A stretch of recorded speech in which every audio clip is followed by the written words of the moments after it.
જિંદગીમાં ઠેસ જ જીવાડે છે. ઇતિહાસ આખે આખો તમે જોવો તો ઠેસ થી ઉભો છે સાહેબ. દ્રોણ એકલવ્ય પાસેથી અંગૂઠો માગી લે, આ એક ઠેસ તો હતી દોસ્ત.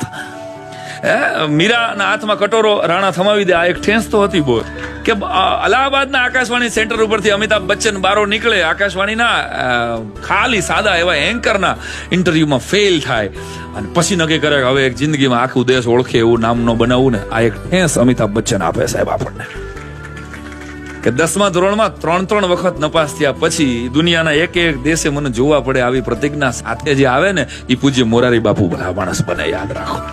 તો એટલું જ મારું કહેવાનું છે દોસ્ત, ઠેસ થી ફાટી ન પડવું.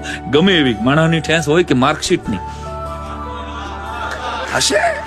તમારા બાળકને ઓછા ટકા આવે ત્યારે માથે હાથ મૂકીને એને કેવો યાર કે બેટા તારી સફળતામાં મારી તાલી હોય તો તારી નિષ્ફળતામાં મારો ટેકો હોય જ તારી સાથે. તું મારું સંતાન છો યાર. It's okay to be average. બધું જરૂર બધા